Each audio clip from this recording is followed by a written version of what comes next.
కారం రంగు రుచితో ఉంటుంది. ఆచి మిరపపొడి అదరగొట్టే కారం రంగు రుచి. సినిమా ఇండస్ట్రీలో నిర్మాతల మధ్య అసలు ఐక్యత అనేది ఉందా? ఎవరికి వాళ్ళు తప్పించుకొని తిరుగుతూ కష్టం వచ్చినప్పుడు మాత్రం కలిసి ఉన్నట్లు నటిస్తున్నారా? అల్లు అరవింద్ మాటల్లో అంతరార్థమేంటి? పవన్ కళ్యాణ్ వార్నింగ్ తర్వాత టాలీవుడ్ లో చోటు చేసుకుంటున్న మార్పులేంటి? ఇంత జరుగుతుంటే హీరోలు ఎందుకు సైలెంట్ గా ఉన్నారు? ఇదే ఇవాల్టి ఎక్స్క్లూజివ్ స్టోరీ. ఇండస్ట్రీలో ఇప్పుడు జరుగుతున్న ఇష్యూలో హీరోల రెమ్యునరేషనే ప్రధానంగా వినిపిస్తుంది. కానీ వాళ్లు మాత్రం తమకేం సంబంధం లేదన్నట్లు వ్యవహరిస్తున్నారు.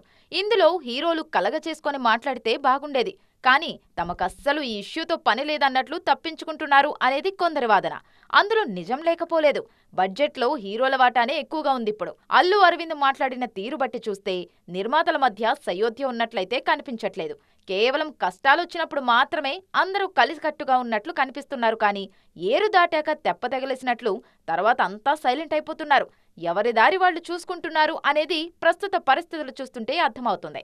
ప్రభుత్వానికి సంబంధం లేకపోతే 2 సంవత్సరాల క్రితం పెద్ద వాళ్ళందరూ ఇక్కడి నుంచి కదిలిళ్ళి గత చీఫ్ మినిస్టర్ ఎందుకు కలిశారండి? ప్రభుత్వానికి సంబంధం లేకపోతే.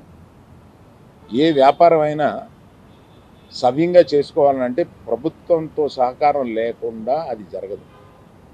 అటువంటిది ప్రభుత్వంతో సంబంధం ఉంది, మాది ప్రైవేట్ వ్యాపారం, ఇది సరికాదు.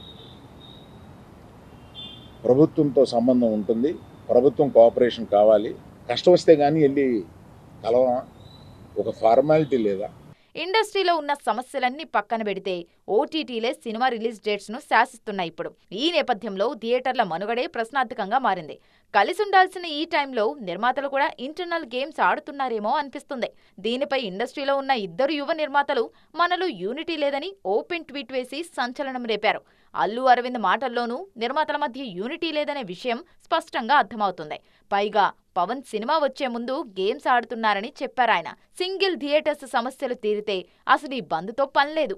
దానికి అనుగుణంగా అగ్ర నిర్మాతలు, హీరోలు, దర్శకులు కలిసి మాట్లాడుకుంటే గాని ఓ పరిష్కారం రాదు. కానీ అది జరగాలంటే చాలా మంది ఈగోలు తగ్గించుకోవాల్సి ఉంటుంది. మినిస్ట్రీ నుంచి వచ్చింది నేను చదివాను, అది చాలా సమర్థనీయంగా ఉంది. ప్రశ్నలు కరెక్ట్గా ఉన్నాయి.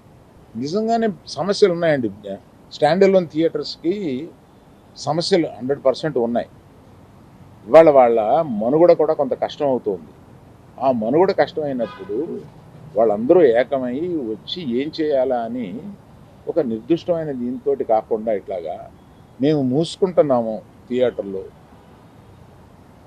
ఇప్పుడు మీరు మాతో సంభాషణకు రండి, అది నాకు నచ్చక నేను వెళ్ళలేదు, అందరికీ వెళ్ళొద్దు అని చెప్పాను.